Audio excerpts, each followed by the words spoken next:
Hello children, we are going to perform the experiment number 4.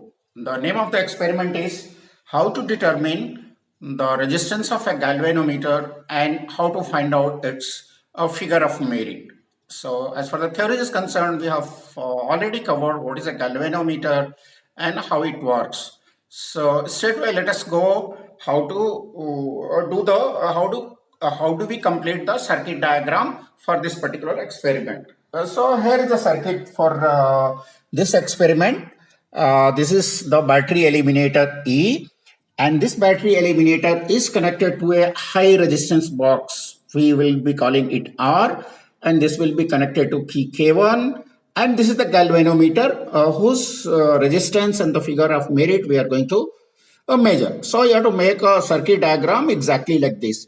And this is another resistance box of 0 to 200 ohm. This is a high ohm resistance box, resistance very high. Here it is a low resistance box, and this is K2. So what we'll be doing is we'll be changing the resistance box. We'll be taking out the resistance and measuring the current flowing through the galvanometer, and then we'll be inserting this resistance K2. This key K2 will be on and changing this resistance till we get half deflection in the galvanometer, and then we'll be completing the observation. So for this experiment we'll be doing repeating it 6 times with a different value of R, and we'll be noting down the deflection on the galvanometer, and then we'll be inserting the key K2 and measuring the half deflection. So if I select here 30, it should be 15, and we'll note down the value of this shunt resistance through the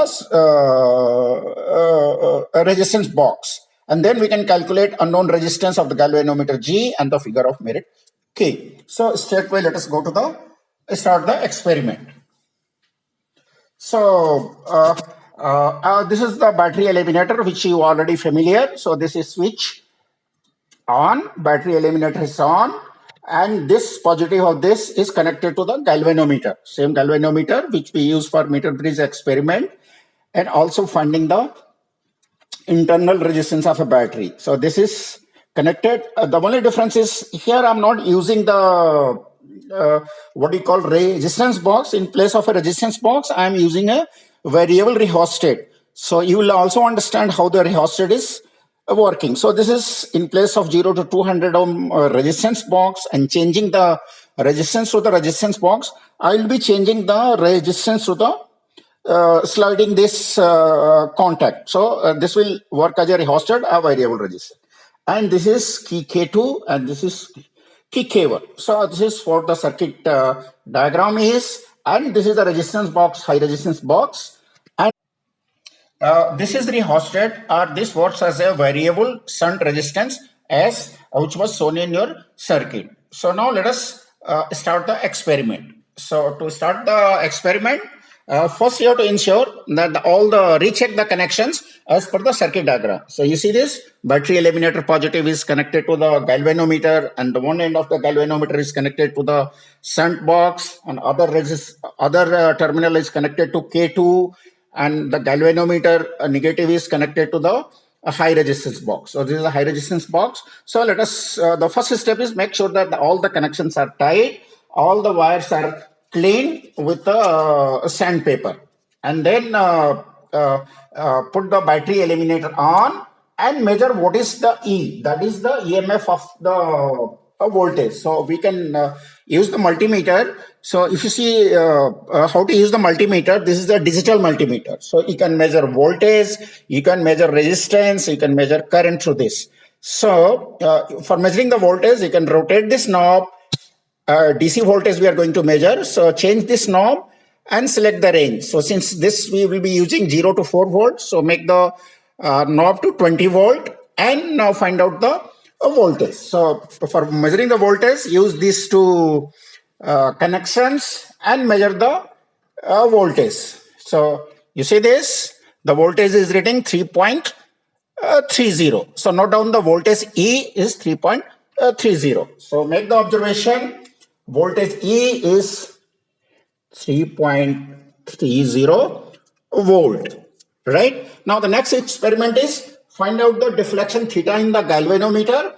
So what you should do is, now this is, okay, first keep K2 open and insert a resistance, high resistance. So you can start any resistance. So like you see, so we have to start with a high resistance. So now we'll insert, say, 3000 kilo ohm. So 2000 ohm and 1000 ohm, 3000 kilo ohm.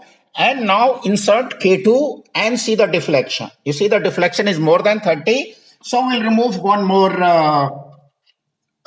resistance. So now you see the deflection. Now the deflection is, now we have given 3500 and you see the galvanometer deflection is showing 30. So it is a full deflection. Now, so note down the high resistance. So 2000, 3000, 3500. So in the table 3500. Oh, now, and the deflection of the galvanometer is 30 division, is a full division, 30 division. Now we'll insert a shunt resistance. So this is the shunt resistance and we'll put this K2 in. So K2 in and in is, now note down the deflection. So the deflection is showing around 15. Okay, so means it is a half deflection. So 30 and the deflection is 15 and now we can measure this resistance. So if it is a 15 division, so now we can measure this resistance. If it is a resistance box, is very easy. You can note down, but here we'll learn one more technique how to measure the resistance of this rheostat. So again, we can use the multimeter and again the multimeter you can use the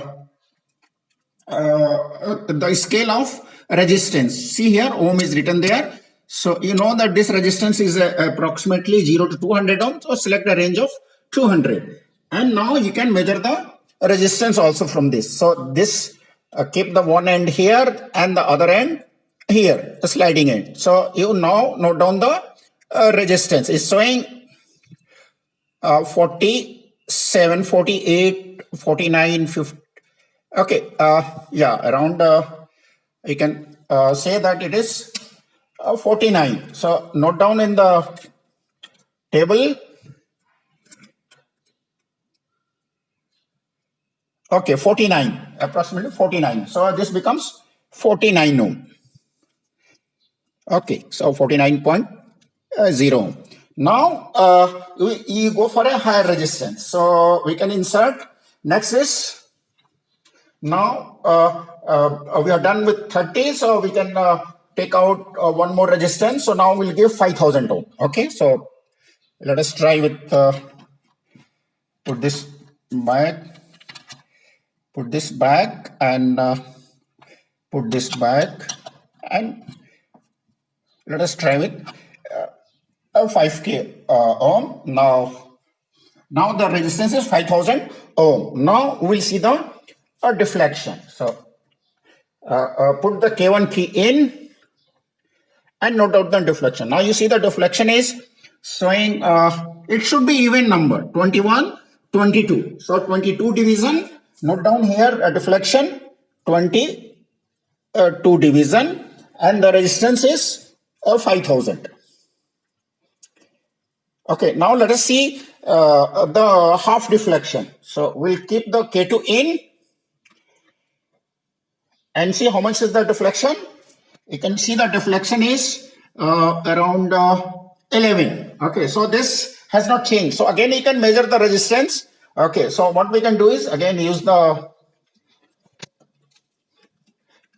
resistance digital multimeter and note down the resistance. Yeah, okay, it's showing 46.3. Okay, so this becomes 46.3 and this is 11.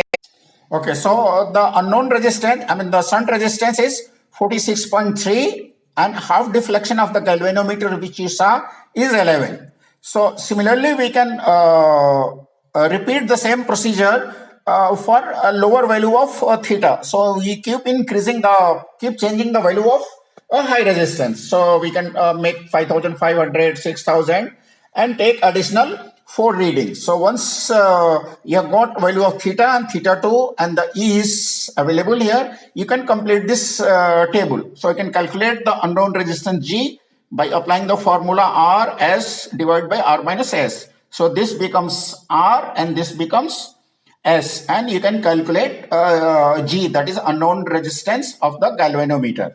And by applying this formula, which we have already seen, K is equal to E by theta R plus G. So E is known, theta is already known, R and G is known. So we can calculate the figure of merit.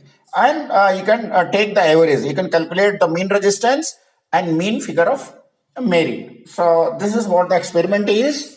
The only thing is you have to take precaution. Make sure that when you are inserting this key K1, make sure that the high resistance is out. Otherwise, what will happen?